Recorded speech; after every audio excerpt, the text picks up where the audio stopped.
Ito po ang magiging balita natin for today. PRRD, yayariin ng palasyo. Pambira. Yan naman talaga ang gusto nila eh. No? Mamaya pag-usapan natin yan ha. Isiniwalat. O, sino? May pasabog. Ha? Kinumpirma ito na parang siya ang naglabas na ang plano ng Malacanang patungkol kay PRRD. Pangalawa, isang bilyonaryo pinag-iinitan ang sikat na politiko. Yan ang target. Itong bilyonaryo na to. Bakit pinag-iinitan itong mga sikat na politiko? Bilyonaryo po. Pati Dolomite, dinamay pa. Ayan, ako, grabe, no? Painit ng painit talaga ang nangyayari na po sa bansang Pilipinas. Yung nananahimik na Dolomite, damay. Pang-apat, si Lacson ay espiya Nino. Yan.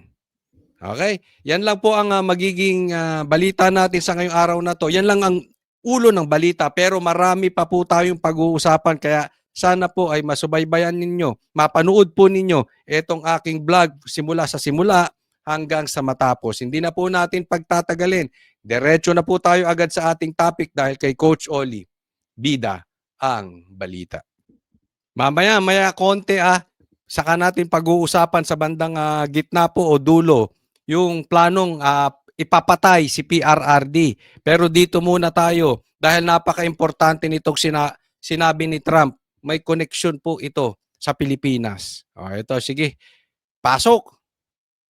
Distinguished and respected President of China, and we will be having some discussions. I think we've already agreed to a lot of things, and we'll agree to some more right now. But President Xi is a great leader of a great country, and I think we're going to have a fantastic relationship for... Yeah. Great leader ang China. Great country ang China. At magkakaroon ng magandang relasyon si Trump sa China. Trump, pro-China ka, komunista ka. Ang sakit mo, Trump. Patay kang bata ka. Paano na yung narrative? Hindi ko na ipi-play lahat yung buong kasi baka ma-copyright tayo, no? Pero ang sakit nito, ang sakit mo, Trump, ang sakit mo sa banks, pakiayos yung banks ko. Maraming adik magagalit sa Pilipinas ngayon. Magre-react. Ito sabihan ko kayo ito yung mga magagalit, ito yung magre-react ngayon. Yung tipo masasaktan ng puso, manggagalaiti, magagalit kay Trump at etc. Yung mga adik, nako, yung mga bangag, nako, pambira, masakit yan. Ang sakit mo. Oo, paano yung naratibo na dapat kalabanin ng China? Nakipagkaibigan ka sa China, pinuri mo pa ang China. Naku, pambihira. Ito pala si Trump, pro-China. Yari yung mga bangag. Ito pa, yung mga komunista sa Pilipinas na sinasakyan din yung naratibo nila na kailangan ng Pilipinas magalit sa China. Dapat tayo ay hindi pro-China. Dapat tayo ay anti-China. Yun ang mga sigaw ng mga yan. Ito pa yung mga kain suka. Yung kumakain ng tae. Yung mga sip-sip. Kay Bongbong, ako sakit. Paano na yung naratibo nila? Ano kaya ang gagawin nila, no? Matindi ito. Kasi alam naman natin, di ba? Laban nila ito eh. Yung galit ng tao, kasi alam nyo, this is very important doon sa mga magnanakaw. Bakit? Galit na galit ang taong bayan eh. So, para ma-divert mo yung galit ng taong bayan, kailangan ipakita mo, inaapi kami ng China. Kawawa naman kami. Inaabuso kami ng makapangyarihang bansa dahil kami ay maliit lang. Dapat lumaban tayo. Dapat makipagpatayan tayo. Dapat tayuan natin ang China. Di ba? So, importante sa magnanakaw yon para yung galit natin sa mga magnanakaw yung mastermind ng ghost projects malipat sa China. Yung kahinaan ng gobyerno na ito, tayo ay magsama-sama para yung galit natin mapunta sa China. Ganun ang gusto nila mangyari. So, sumisip-sip sila. 'Di ba? Ang ang strategy nila, nagpapalakas kay Trump. Oo, payagan namin yung EDCA at babanata namin yung China. Pangalawang beses na to, binakbakan ni Bongbong di ba? Dalawang beses din siya binasag. Una, binasag siya ni Trump.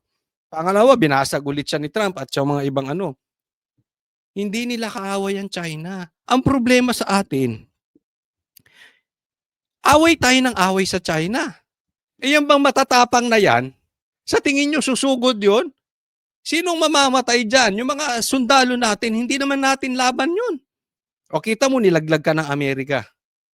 Ha? Ito, importante yan. Dapat nating maintindihan. Kayong mga kumakain ng tae ni Bongbong Marcos, kayong mga dilawan, huwag niyong utuin yung mga Pilipino.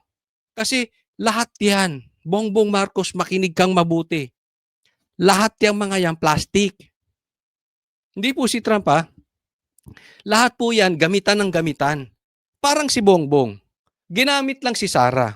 Ginamit si Duterte. Nung nakapwesto na, wala na siyang gamit, kailangan tapyasin na ang Duterte para makaupo.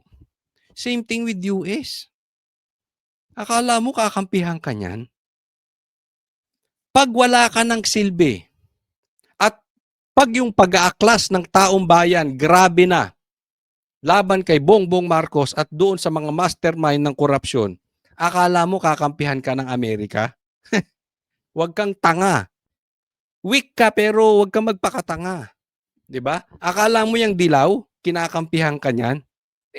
Lintikan din manggagamit 'yan. Ang gusto niyan, sa dulo, sila ang hahawak para makalaban ng Duterte. So ginagamit din yung naratibo nung nung anti-China. Dapat ang Pilipinas. Wala naman tayong gera Matagal na tayong walang gera. Pumasok lang to si Bongbong Marcos, bigla tayong nagkagera. Silang dalawa ni Tariela. Pambihira. Tingnan nyo po itong susunod. Sinabi etong sinagot ni Kiko Barsaga, swak na swak sa banga. Ang sabi ni Tariela, again, ang issue ng WPS is not represented by any political quarrel. Uror! Anong hindi political quarrel? Mga uror.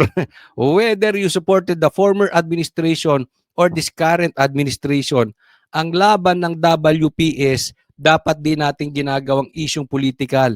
Ito ay laban nating lahat ng bilang Pilipino. So para sa kanya, walang pulahan dito. Walang loyalista. Walang kain tae. Walang kain suka. Walang dilawan dito. Walang pinklawan dito. Walang DDS. Ito'y laban natin kontra China. Anong sagot ni Kiko? Kayo lang ni Romualdez at Marcos may paki dyan. Nanakawan nyo kami, tapos idadamay nyo kami sa laban sa China. Mismo, pasok sa banga. Magnanakaw kayo, may mga ghost projects kayo. At sinabi pa nga ni Kiko Barsaga, pati dyan sa inyong lugar may ghost projects. Hindi lang sa baha, patungkol kahit sa sundalo, may ghost projects. Kaya nga nag-away di umano si Torre tsaka si John Vic, di ba?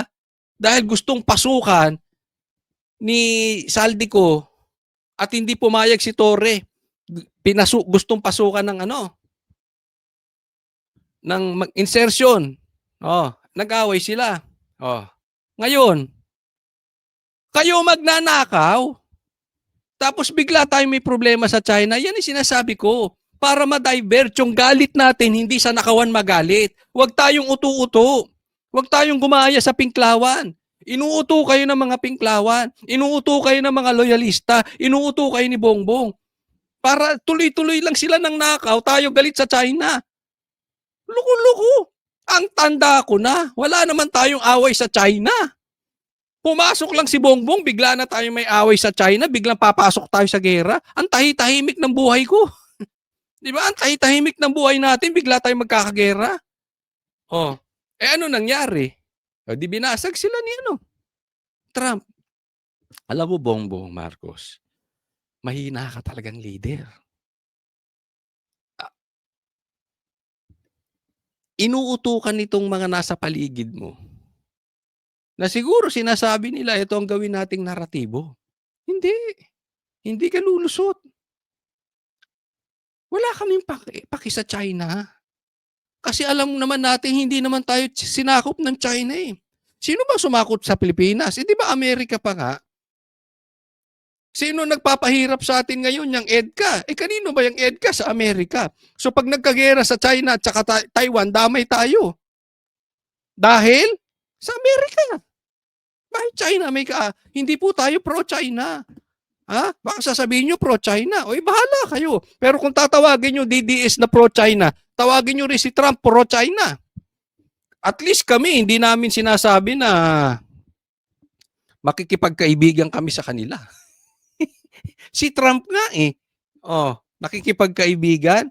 'Di ba? Ang sakit mo, ang sakit. Ang sakit nito dun sa mga kumakain ng tae. Ha?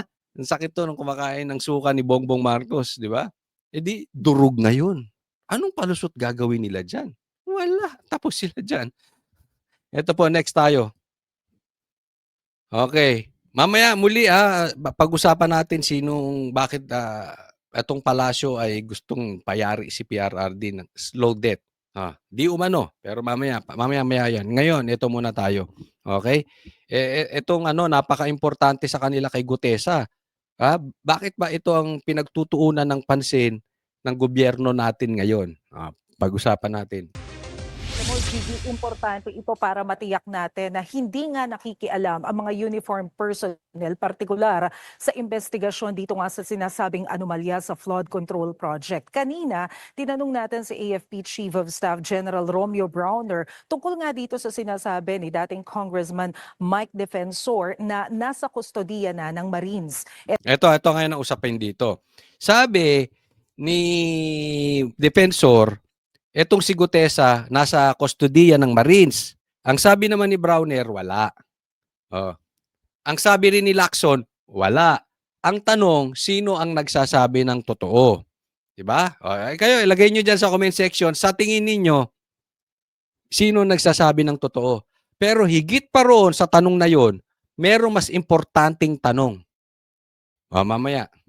Itong si Gutesa. Ang sabi dyan ni General Browner, wala siyang personal knowledge tungkol doon sa lokasyon ngayon ni Gutesa, pero pinaiimbestigahan daw niya, tinatanong daw niya doon sa mga kawani ng mga militar kung totoo yung sinasabi ng dating kongresista. Pero sakaling nasa kustodiya nga daw yan ng AFP, wala naman daw silang intensyon na itago itong si Gutesa. Ayan, para sa kay Browner daw, hindi niya alam, wala siyang personal knowledge dito sa lokasyon ni Gutesa. Ayan, maliwanag yan Ang tanong dyan kung meron bang violations. Kung totoo na meron ngang mga militar na kumukupkup dito kay Gutesa, ang sagot dyan ni General Browner, depende yan daw sa intensyon ng mga militar na kumukupkup dito kay Gutesa. Kung ang gusto lang naman daw ay proteksyonan yung kanyang buhay sakaling totoo na meron siyang death threat, ay ibang usapin daw yon. Ibang usapin din daw kung halimbawa ay pinoproteksyonan siya dahil gusto siyang patigilin sa pagbibigay ng testigo.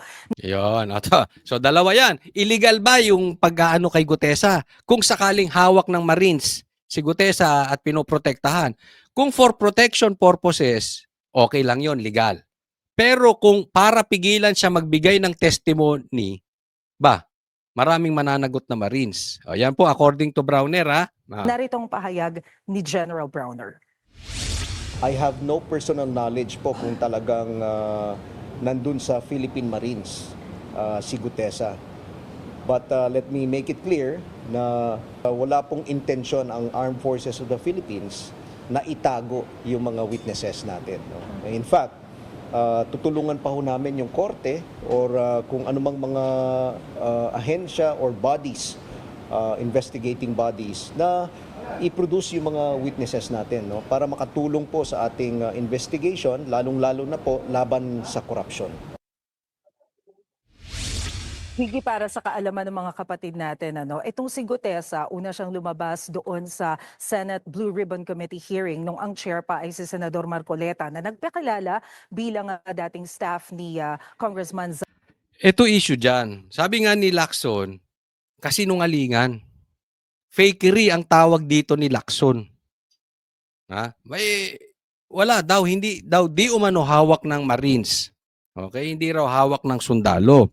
Pero si Browner mismo, sabi niya, hindi niya alam, wala siyang personal knowledge kung hawak nga siya o hindi.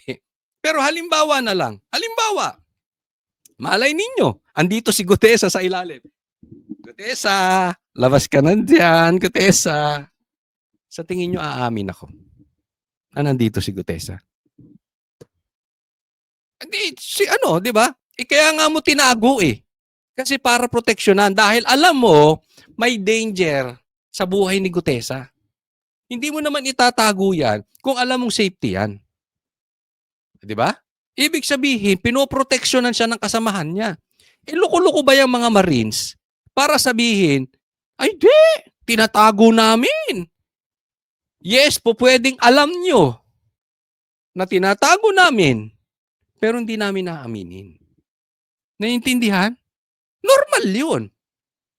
Kasi pag inamin mo, ipalalabas sa'yo. Di kawawa, nilaglag mo yung tao mo. Kaya mo nga tinatago kaya kasi pinoproteksyonan mo 'Di ba? Alam mo yayariin Bakit mo aaminin? Tinuman tong mga to parang tanga Kasi yun ang sinasabi nila. 'Di ba?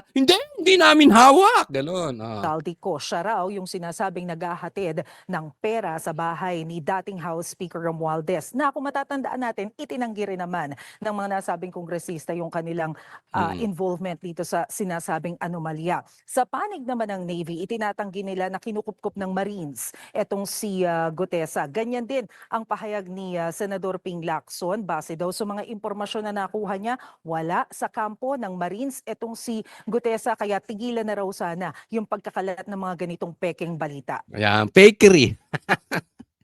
Ayan yung sinasabi natin. Ito ang tanong dyan.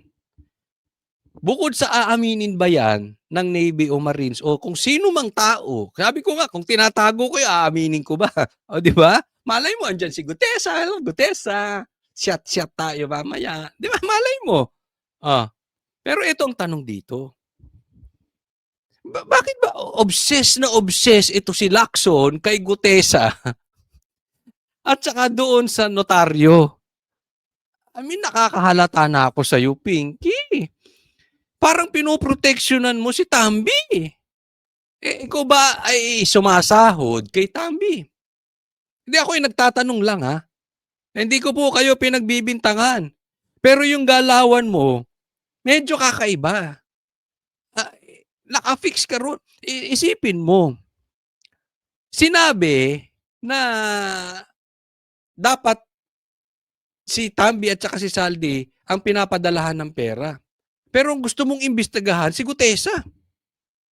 Kung sino-sinong gusto mong imbestigahan. Hindi si Tambi at saka si Saldi. Anong nangyari sa'yo, Pinky? Tapos ano ka, di ba?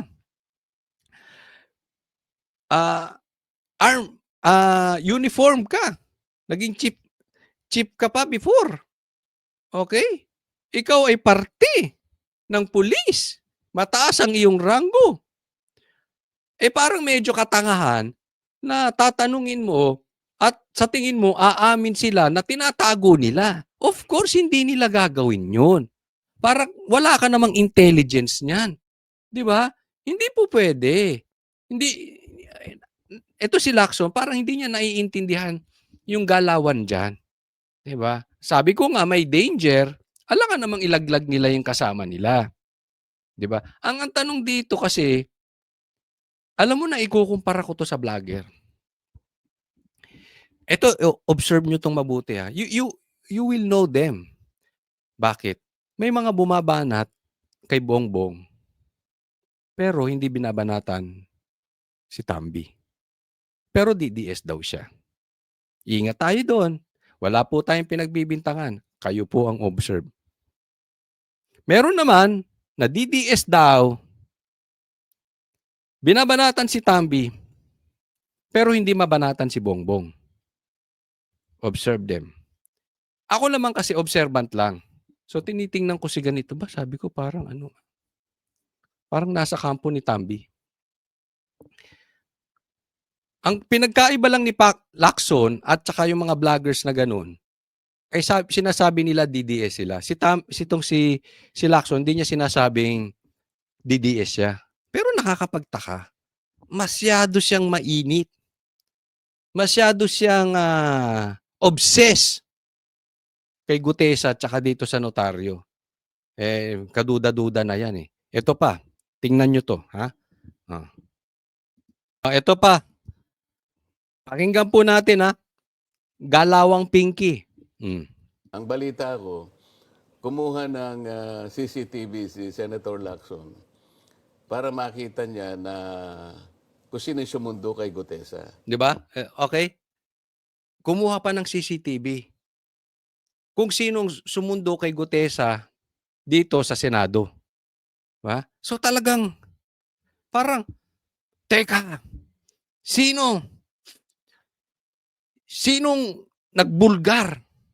Sino ang tumulong kay Gutesa para ibulgar si Tambi at saka si Saldi? Parang ganun ang dating. Di ba? I mean, yan ang dating sa taong bayan. Even sa akin, yan ang dating. Na si Lacson, pinoprotektahan si Tambi. Dahil init na init siya eh. Dahil nilaglag niya si Tambi. Na nagdi-deliver sila sa bahay ni Tambi. Alam mo yung, again, iilan lang naman ang political vlogger ni Tambi, di ba?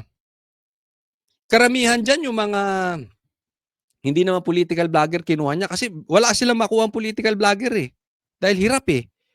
Laglag talaga si Tambi. Yung ugali nitong si Lacson, talagang parang yung political vlogger na babae, yung pa-English na Bisaya. Parang ganyan.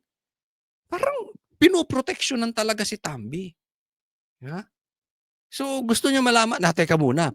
So kung malaman mo, sino sumundo kay Gutesa, ididiin nyo? Which is si Marcoleta? Sa CCTV po ng Senate. Sabi ko, ako naman, anticipating that he might come. So sabi ko doon sa staff ko, pakitingnan mo itong taong ito, baka sakaling dumating kasi nangako siya na darating. But I'm not sure kung darating o hindi. So binigay ko yung pangalan. So na-establish nila sa CCTV, one of my staff fetched him from the guards area at pumunta sa Senate ito, di ba? Sa Senate. So, Ngayon, bagay sa pintuan ng Senate. ano? Sa pintuan, kasi pagpasok, doon pa sa lang, guard, kasi maraming pirma. pirmahan. You have to So, check in eh. para lang makapasok siya ng mabilis, kasi sabi ko, before 9 o'clock, nandun ka na. Question is, bakit naman si Senator Lacson, kung totoo yun kung totoo na merong CCTV, ba't kinakailangan niyang kumuha ng CCTV and spy on us? Yan. Tingnan mo. Ito si Lacson, parang ginagamit na espiya. O tingnan mo nga kaninong bata yan si Gutesa. Dahil nilaglag ako niyan eh, 'di ba? Parang ganoon, 'di ba? Nilaglag ako niyan, nilaglag niyan si Tambi, nilaglag niyan si Saldi, 'di ba? Tingnan mo nga. Trabaho ba ng senador yung kumuha ka ng CCTV? Trabaho ba ng senador yun na parang nakaprotect ka kay Tambi? Pare-parehas kayo ni Ombudsman. Isipin mo si Ombudsman, Boying. Ang focus, yung Parmali. Bubuksan pa raw yung patungkol kay BP Sara ng impeachment. Yung mga ganun ba? Ang problema natin, nasa ghost projects. Hindi kayo nakakatulong to si Ombudsman. Ito rin si Pinky. Yung imbis na tumutulong para isiwalat yung mga magnanakaw, yan ang ginigipit ninyo. Yan ang hindi ko maintindihan eh. Bakit yaan ang ginigipit nyo? Tumutulong yung tao. Hindi mo trabaho yan. Hindi trabaho ng senador mangunguha ng CCTV. Hindi mo trabaho ipagtanggol at proteksyonan si Tambi di umano. Di ba? Malinis po kasi si Gutesa eh. Bakit? Hindi naman siya obligado mag-testify. Tinaya niya lang yung sarili niya rito. Yung buhay niya at yung buhay ng pamilya niya, itinaya niya dito. Hindi naman siya nagnakaw eh. Hindi siya guilty katulad ng ibang kontraktor. Hindi siya guilty katulad ng ibang DPWH. Wala siyang papakinabangan dito. Kung hindi magserbisyo lang sa taong bayan. Kaya ito, panuurin po natin to. Ito pag-usapan natin 'tong ano ulit itong patungkol kay Gutesa. Ano naman masasabi ni Depensor dito? Na kasi galing sa kanya yung testigo. Just wanted to backtrack a little bit.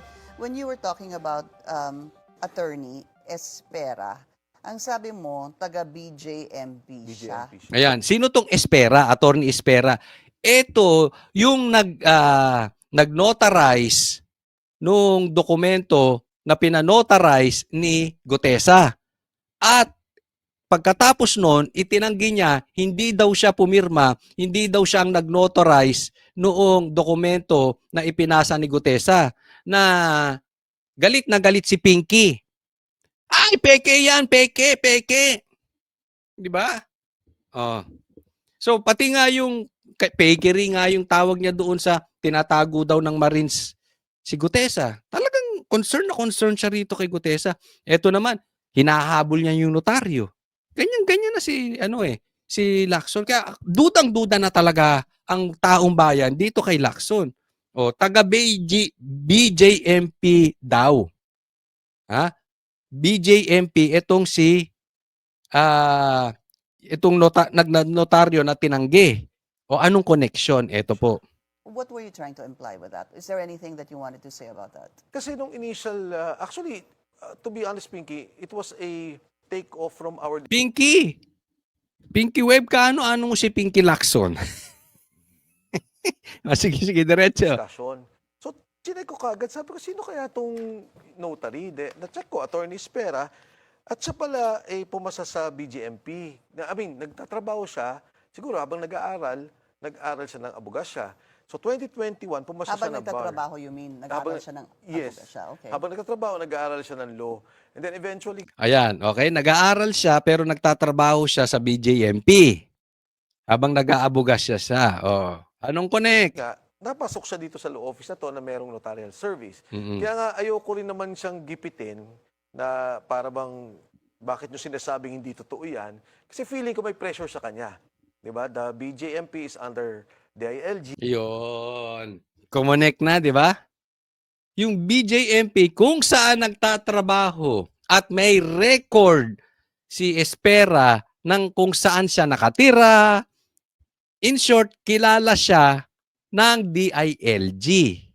Okay? Kasi yung BJMP under ng DILG. Connect, di ba? Sino ang Secretary of DILG? Yung kapatid ni Boying na si John Vic. Anong apelyido nila?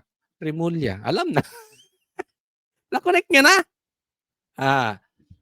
Of course. Di ba? Kahit kayo, nagtatrabaho kayo dyan, medyo matatakot ka pag pressure ka sa ibabaw. Itanggi mo yan, itanggi mo yan. Kaya nga anong gusto ni Marcoleta? Imbestigahan natin sa Senado kung totoong hindi siya ang pumirma. Guess who? Guess who?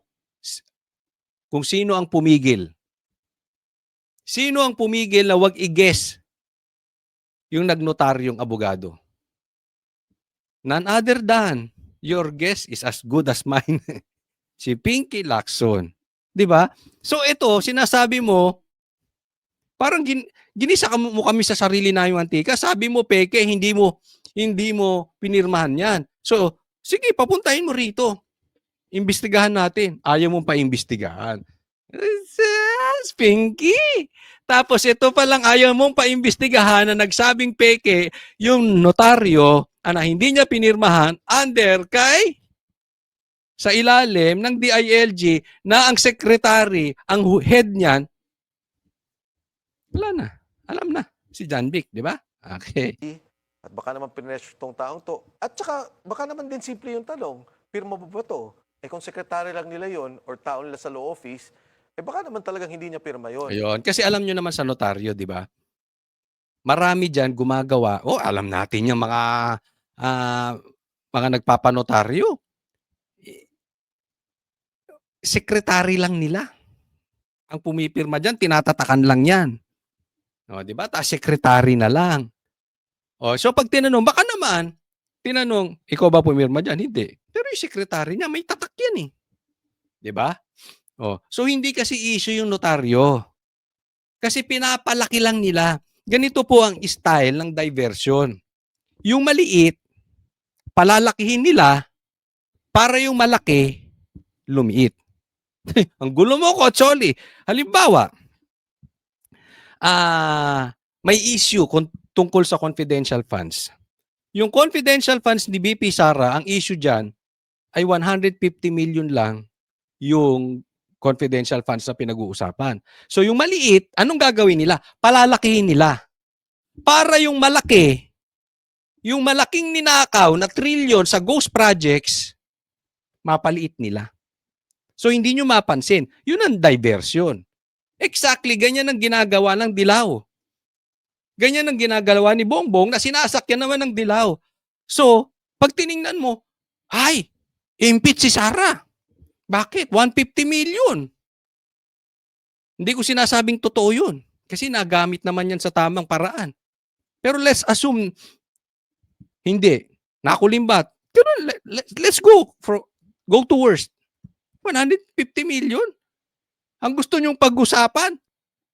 Loko-loko kayo. Trilyon na yung usapin ngayon eh. Maglalagay ka ng ombudsman dyan para imbestigahan yung Parmali tsaka ito. Eh, itong nakawan, oh. Ang laki, trilyon na. Ganyan. Mapapansin nyo naman sila eh. Yung maliit na notaryo, papalakihin nila. Papalakihin yung issue para yung malaking issue na ninanakaw ng mastermind na pinoprotektahan nila, lumiit. Anong issue natin ngayon? Hindi! Peke yung notaryo. Ang bihira. Anong pakialam ng Pilipino kung peke yung notaryo? Nag-testify na eh. So ano ibig sabihin? Ibig sabihin, inaamin na ni Gutesa na yung nakasulat sa notaryo, ako mismo nagsabi, yun lang naman yung notaryo eh. So ano, halimbawa, peke yung notaryo. Magugutom ba tayo? Ba't tayo dyan nakafocus? Paano? Yung ghost project na trillion, ba't di natin pag-usapan? Di ba?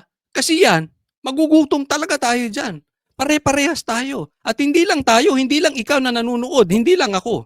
Yung pamilya mo at yung magiging apo mo, magbabayad ng utang dahil sa kinukurakot ng gobyernong ito. Tapos gusto nyong pag-usapan, notaryo. Animal. Pero ang point ko, hindi dapat si Gutesa ang biglang tinatarget nila. Hindi dapat si Gutesa at hindi kayo. Kasi posibleng imbestigahan din kayo. Sabi mo nga, Sure. welcome. Hindi, You're welcome. alam mo sa akin, okay lang eh. Di ba? I'm a political figure, I can handle it.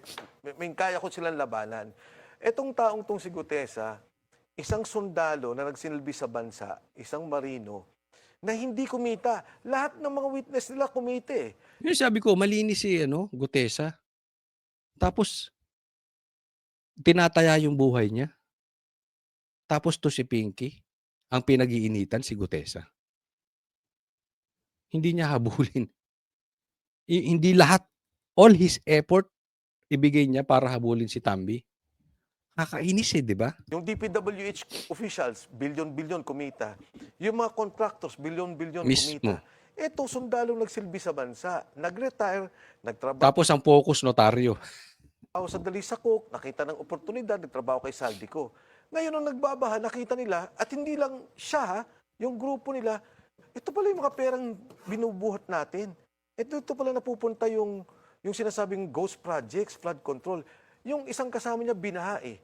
Alam ko yun dahil kinuwento niya yun sa akin a week before na-meet niya si Marcoleta, yung first meeting namin. So, itong taong to nagsasalita dahil sa pagmamahal niya sa bayan. Nagsasalita dahil, iba kung buhay nga, kaya nilang ibigay eh. Ano pa kaya itong magsalita sila dun sa katotohanan? Yun. Di ba? So, tingnan. Kaya naman, hindi ko talaga maintindihan sino ba ang pinoproteksyonan nitong si Pinky. Kayo, sabihin nyo kung, lagay nyo sa comment section, tingin nyo, sino ba ang pinagsisilbihan nito? Si Tambi? Si Bongbong? Taong bayan? Tingnan mo yung sinabi niya, hanggang saan paaabot ang panluloko? Grabihan na ang lokohan sa ghost projects. Tapos ang tatawagin mong panluloko ngayon ang konteksto nito yung tungkol sa kung tinatago ng Marino etong si Gutesa, hindi daw tinatago, 'di ba? Alangan namang aminin sa'yo para ka namang hindi naging chief of police, pambihira naman. Ikaw, Lacson, 'di ba? Para ka namang walang kakuwenta-kuwentang, uniform man, uniform person, 'di ba? So, ang issue niya ng panloloko, kung sino nagtatago kay Gutesa instead na itong ghost projects. Well, we cannot blame the people. Kasi Lacson, halata ka. Sobra eh. Sobra yung gigil. Gigil na gigil ka kay Gutesa. Kulang na lang kurutin mo sa singit si Gutesa pag nakita mo. Mm. Paluin ang puwet ni Gutesa. Ganun ang dati. Ganun ang datingan mo sa taong bayan. Sobrang gigil ka. Ha? Parang, ay, tinatalo ko ni si Gutesa sa rampahan. Dapat ako ang rarampa. Hindi siya. 'Di ba? Ganun eh. Ang labo mo, Lacson. Kayong magtiyuhin. Simula nang pumasok kayo at naposisyon kayo nitong si Tuta Soto, talagang nagka-atse-atse na yung Senado. Nagka-letse-letse ang Senado. Ha? Ang layo lagi ng focus ninyo. Laging palayo sa ghost projects. Laging palayo sa mastermind. Ito pang isa. Palayo. Ito, tingnan natin kung anong resulta ng investigasyon. Dahil closed door ang pagdinig ng Independent Commission for Infrastructure o ICI, pili ang mga detaling nalalaman ng publiko tungkol sa testimonya ng mga humaharap dito. Pero sa 19 na pahinang interim report ng ICI, masisilip ang ilang detaling isinawalat ng komisyon. Sa testimonya ni dating DPWH Engineer Henry Alcantara, sinabi niyang si dating Representative Saldi Co ang naging proponent o nasa likod ng nasa 35 billion pesos na halaga ng mga flood control project mula 2022 hanggang 2025. Ayon kay Alcantara, ilang beses siya nagdala ng pera bilang advance kay Co sa kanyang mga isinulong na proyekto. Sinabi naman ni DPWH Engineer Henry Alcantara na siya mismo ang naghahanda ng kahon-kahon at mali-malit ang pera kay Co na tig 30 hanggang 50 million pesos. Sa huling delivery ni Hernandez, bago pumutok ang issue sa flood control projects, doon na raw niya nadiskubre ng bahay ni Co sa isang exclusive village sa Pasig, ginagamit lamang bilang imbakan o taguan ng mga idinideliver. Kita mo, bahay lang. Sa isang mamahaling subdivision na karamihan, 99% ng Pilipino ni hindi man lang makakapasok o makakatuntong man lang. The worst, makabili man lang ng bahay diyan sa exclusive subdivision na yan. Pero siya, imbakan lang niya ng pera.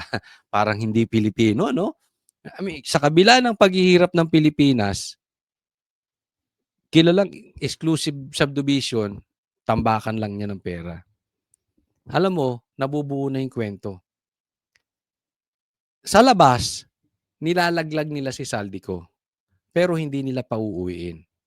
Para lahat ng bintang sa kanya pumatak, tapos absuelto siya.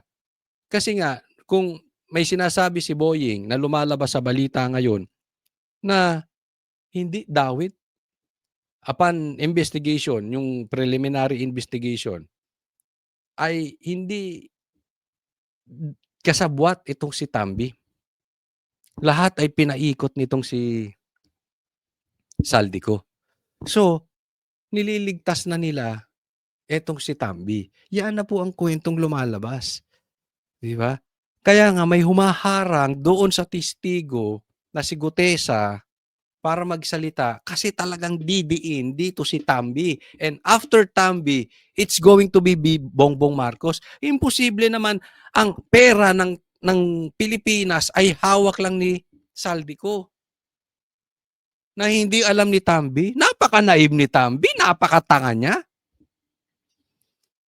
Tinuro na siya ni Chis Escudero. Tinuro na rin siya ng iba. Tinuro din siya ni Gutesa. Ganyan po kalala. Tapos iba ang focus ng mga tuta. Nililigaw tayo sa mastermind. Na cash kay Co. Wala daw mga muebles sa loob at ang laman puro maleta mula sa iba't ibang sources. Ayon rin kay Alcantara, ang mga flood control projects naman kung saan sangkot umano si Commission and Audit Commissioner Mario Lipana para lamang daw protektahan ang mga ari-arian niya at Nico sa Bustos, Bulacan. At ang in charge sa mga ito ay ang engineer na itinalaga ni Alcantara. Ang mga testimonya ni Alcantara, Hernandez at DPWH Assistant Engineer JP Mendoza ang ginamit na basehan ng ICI para pakasuhan ito sa ombudsman ng plunder, bribery, graft at iba pa sina Senador Jinggoy Estrada at Joel Villanueva. Nakita mo, so niligaw na. Ang issue ngayon, wala na. Wala na, hindi na iimbestigahan si Tambi. Ang unang iimbestigahan si Saldico, si Villanueva, tsaka si Jinggoy. Di ba? Hindi, ulit ko hindi ko alam kung guilty sila or hindi, but di yun ang issue. Nakikita nyo na kung paano nila inilalayo kay Tambi yung usapin. Eto pa, pakita ko sa inyo, isa pang paglalayo.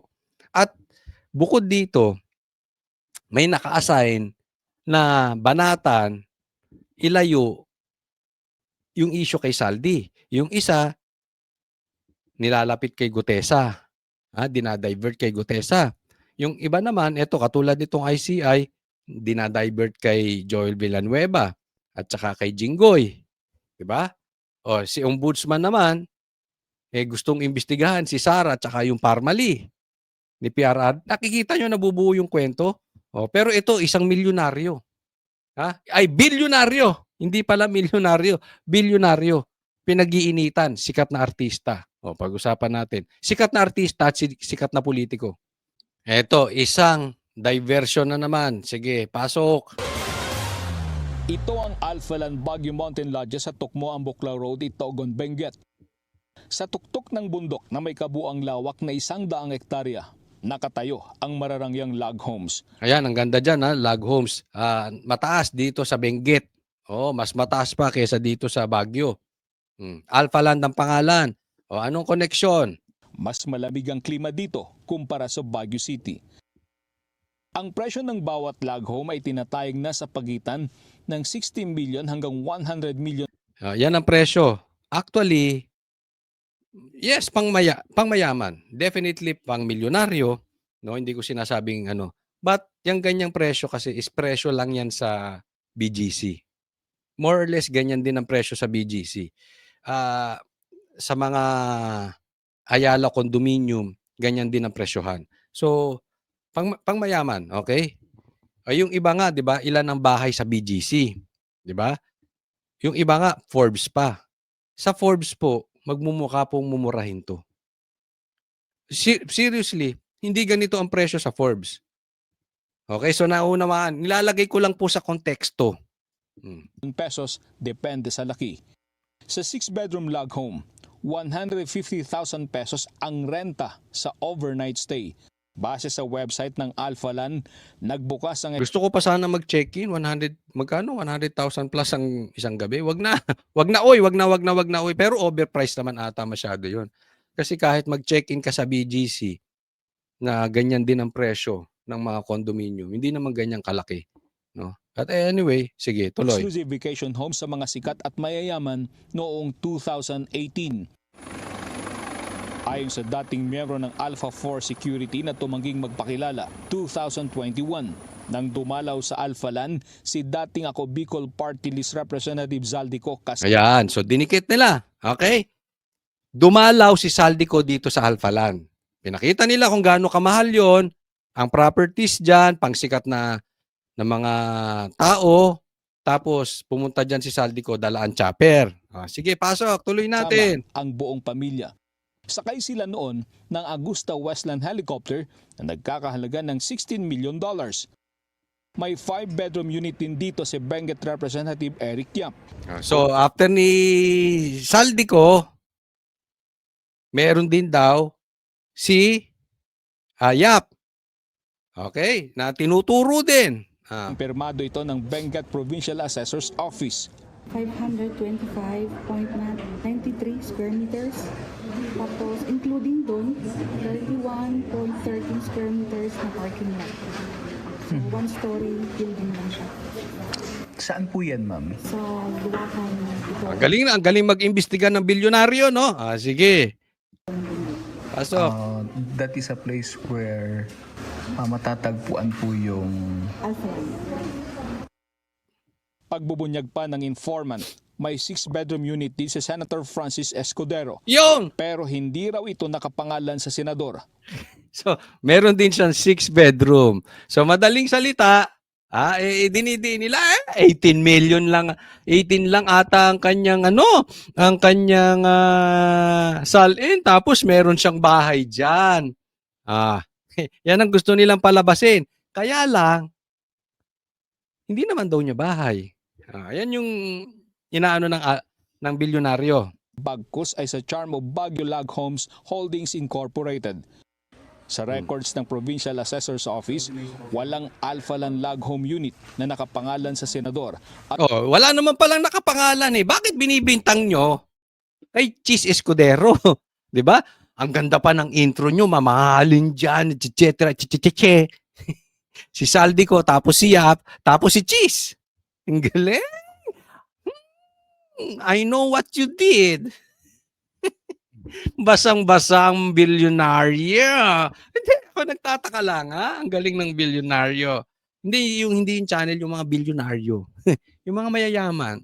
sa charm of Baguio. Sa pananaliksik ng Billionaire News Channel, Kita mo na naliksik. Ito po ay sinaliksik ng bilyonaryo channel. Hindi balita na nakuha nila. Nagigets nyo? Sinaliksik nila si Cheese Escudero. Ba't hindi nyo naman sinaliksik si Risa Ontiveros? Kasi si Risa Ontiveros may 18 million din na salin. Pero di umano ay nagbabayad to ng milyon-milyon sa mga testigo. Nagbabayad to. May lumabas na testigo na eh. So, bakit si Cheese? Ba't hindi nyo rin imbestigahan si Risa? Ba't di nyo imbestigahan yung iba? Anong issue ng mga bilyonaryo kay Cheese? Di ba? Anong naimbestigahan ninyo, bilyonaryo? Ako'y nagtatanong lang. Anong nakuha ninyo? Para ako napapaisip. Kung nanonood yung editor ko, paki-search mo nga sino may-ari ng bilyonaryo. Medyo, ting! May gumanon sa sa utak ko. Hindi ko sila pinagbibintangan. Pero, medyo, medyo may tayo diyang naramdamang konti. Kayo, sa tingin ninyo? Ano masasabi niyo? Hindi ko po pinagbibintangan ng bilyonaryo. Napakagaling ninyo, bilyonaryo. nakita sa website ng Alphaland Corporation na kasama sa mga board of directors si Senator Francis Escudero. So may kasama siya sa board of directors. Pwede naman 'yun. 'Di ba? Honorary. Anong tawag nila doon? Kasi pag sikat ka, ganun talaga. 'Di ba? Yung iba nga kahit di naman talaga miyembro, pinagme-member dahil siyempre, cheese 'yan. Asawa pa niyan si Hart. Official FB page ng Alphaland, makikita rin ang larawan ng senador, ang kanyang asawa na si Hart Evangelista at ilang pang individual na dumalo sa kaarawan ng aktres at ng wedding anniversary ng dalawa noong February 28, 2020. Isipin mo, pati wedding anniversary na imbestigahan ng bilyonaryo. Ang galing-galing. Kayo na kaya ang Blue Ribbon Chairman. Tanggalin nyo na si Lacson. Walang naiimbestigahan si Lacson eh. Masyadong tawag dito, obsessive sa notaryo. Obsessed na. Ang galing ng bilyonaryo. Sige, so bawal dyan? Bawal ng Kasi tatandaan po natin. Si Hart po, artista. Malaki po ang pera niyan. Mayaman na yan bago pa niya naging sila ni Cheese. 'Di ba? At sa tingin ko, wala.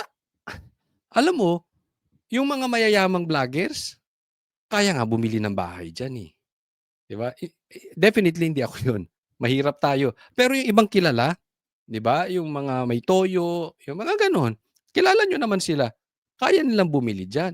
Kung mag-a-anniversary lang diyan, kayang-kaya po. Hindi mo kailangan maging hindi mo kailangan magkaroon ng ghost projects para magka-anniversary ka diyan. Pambihira naman. Yung medyo pipitsugin, o hindi naman siguro pipitsugin, mga middle class na businessman, kayang magkaroon diyan. 'Di ba? Magkano lang? I mean, para sa akin malaki 'yan. Pero sa mga negosyante, artista, siguro 90% ng artista kayang kumuha diyan, eh. Pambihira naman kayo, oh. Hindi naman 'yan parang chopper na private jet. 'Yun medyo questionable na 'yun. Iba na presyo ng private jet, iba usapin na 'yun. That is billionaires territory. Pero yang ganyan, ordinaryong negosyante, ordinaryong artista, sikat na vlogger, kaya diyan. Pambihira naman kayo. Nagpadala ng mensahe ang BNC kay Senator Escudero para humingi ng pahayag tungkol dito, pero hindi pa siya sumasagot. Yun, Sa isa pa Alpha to. lang din ikinasal noong July 28, 2023 si Quezon City 1st District Representative Arjo Atayde at ang aktres na si So ano na masama kung diyan ka kinasal? Baka yung kapitbahay namin kayang ikasal diyan. Pambihira naman kayo. Hindi pa naman Forbes Park tong lugar namin. 'Di ba? Napakalayo pa namin sa isang matatawag na elite na subdivision. Middle class subdivision lang. Magkano lang ba anuhin mo diyan? Yung iba nga nagdidibu pa, eh. 'Di ba? Pambihira naman kayo. Ito pa, artistang sikat. Naman, pambihira. Ang issue, ang dami niyong issue. Teka muna, bilyonaryo. May tanong lang ako. Naimbestigahan niyo ba ng ganyan si Tambi? Tanong ko lang. Naimbestigahan niyo ba ng ganyan si Yeda? Si Ontiveros? Bakit hindi niyo rin imbestigahan si Kiko Pangilinan? Artista rin yun, eh. Napupunta na tayo sa usaping artista, eh. Artista rin yung asawa nun, eh. Ba't hindi nyo kaya halughugin din yung buhay? Magkano lang ba ang SALE noon? Kung hindi ako nagkakamali, kung tama ang dinig ko, 22M lang. Ang daming issue, eh. Kaya nyo bang i-connect yan sa na sila ay contractor? At the same time, politiko ng ghost projects? Yung contractor nga, hindi nyo maimbestigahan, eh. Na sila mismo may-ari nung eh. Congressman na, contractor pa. Maine Mendoza. Base sa record ng Provincial Assessor's Office, walang pag-aari ang mambabatas sa Benguet. Ayun naman pala, wala naman pala silang pang-aari, eh. Kinasal? Wow. Yun lang. Pero ayon sa aming informante, May informante pa sila. Informante ng bilyonaryo. Wow. Hindi ako nagsabi sila. Parang lang. Hindi informante ng pulis, ng ICI. Hindi informante ng ombudsman. Walang confidential funds. Informante ng bilyonaryo. Palakpakan tayo dyan. Kakaiba. 5-bedroom unit sa Alphalan si Congressman Atayde. Alam mo,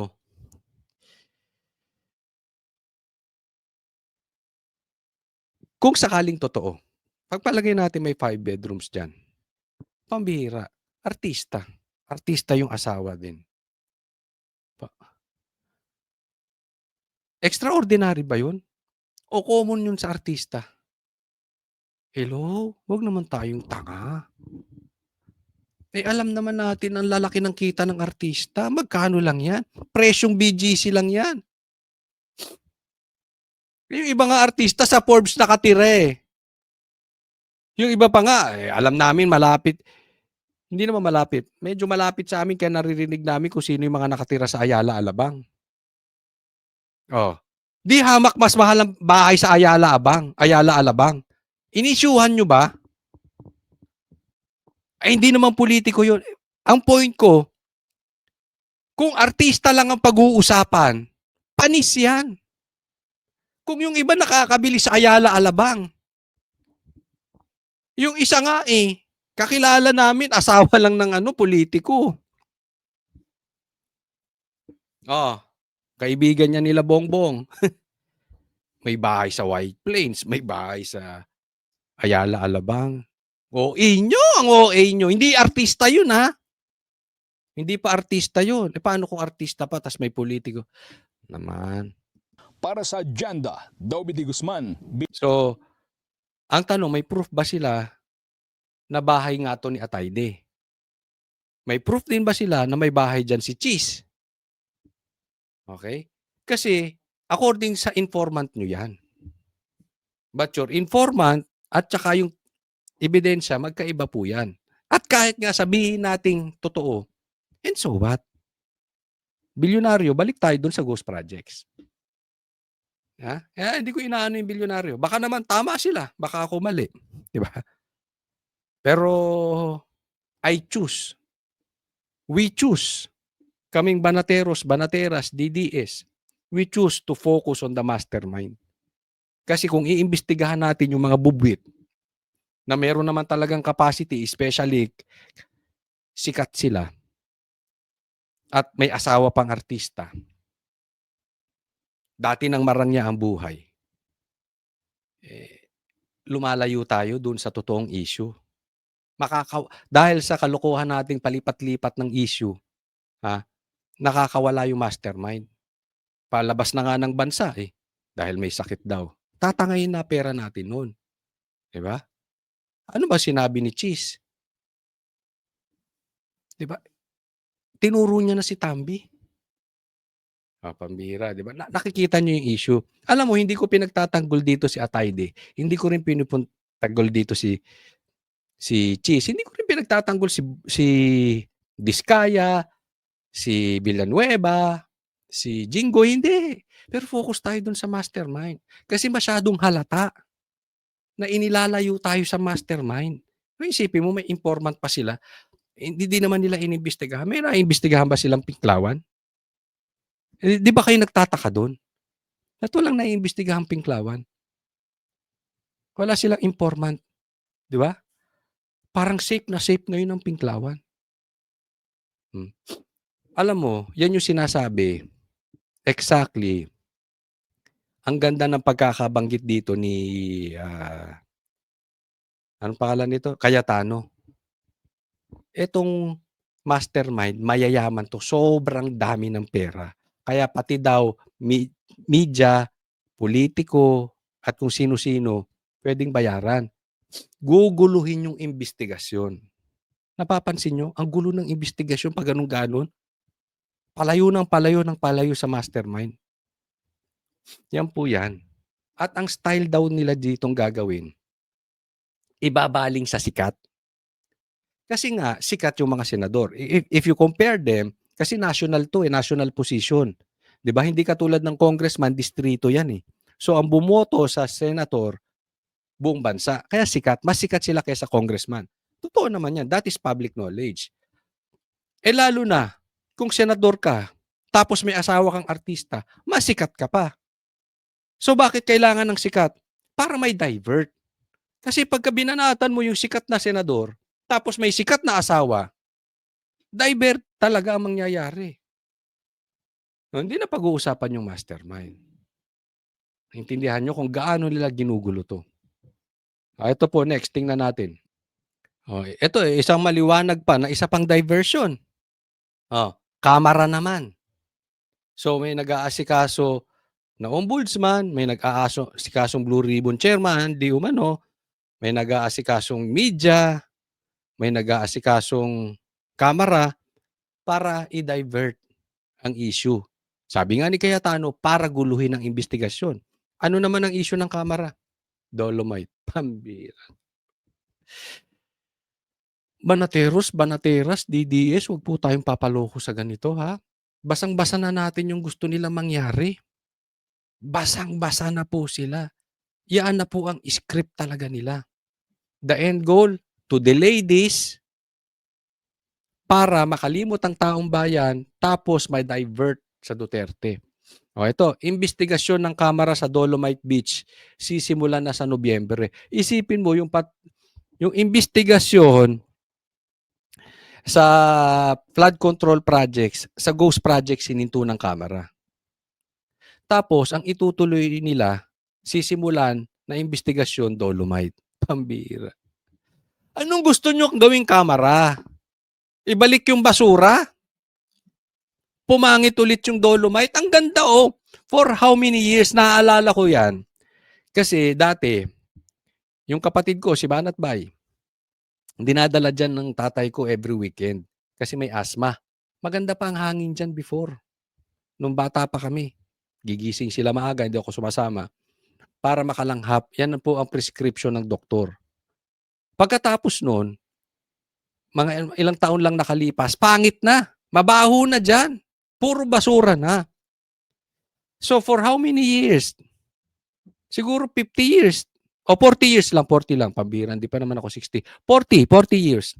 Mga ganon. 45 years. Nilinis ni PRRD. Tapos itong Kamara, sinisilip. Parang gusto nilang babuyin ulit. O sige, pangit yung Dolomite. Pangit siya malinis. Balik natin ang basura. Diba? Ang layo ng usapin eh. Yan yung sinasabi ko na yung maliit, pinapalaki nila para yung malaki, yung mastermind ay mapaliit. Ililigaw tayo. Ang dami na nilang diversion. Itong mga diniscuss natin, all diversion. Nabanggit ba nila yung mastermind? Napunta sa notaryo, napunta sa artista, napunta sa senador, napunta sa Dolomite. Ligtas si Tambi. Even Bongbong Marcos. Ang gago, no? Swak sa banga yung sinabi talaga ni Cayetano. Guguluhin ang investigasyon because they have the money. And now, more or less, alam natin sino ang mukhang pera. Mag-iingat po tayo. Ha? Huwag tayong papayag. Kaya nga po mapapansin ninyo, lagi kong panawagan, balik tayo sa mastermind. Balik tayo. Di ba? Balik tayo sa usapin ng magnanakaw sa flood control projects ngayon dahil ngayon po nangyari ang ghost projects. Doon po tayo mag-focus. Pag nilayo na po dyan, pinoprotektahan si Tambi. Yan ang aking opinion. Yan ang opinion ng milyong-milyong taong bayan. Basta, paano mo nalaman? Kita mo naman. Magbasa kayo sa ano? Punta kayo social media, makikita nyo naman. That is very obvious. Diba? So maraming salamat po sa mga nanood. Hopefully, sa mga sumusubaybay ng vlog ko ay makapanood kayo simula't simula hanggang matapos. Ha? And sana po ay naglalabas po tayo ng mga 2 to 4 vlogs a day. Sana po ay masuportahan ninyo. Maraming salamat po. Huwag pong kakalimutan. Napaka-importante ng like. Pag-like nyo kasi mas kinakalat po ito ni YouTube. Pero higit sa lahat, mas importante ang iyong pag-subscribe. So sa mga hindi pa po nakasubscribe sa channel, Coach Oli News PH, pindutin nyo po yung subscribe button. Maraming salamat po. God bless everyone.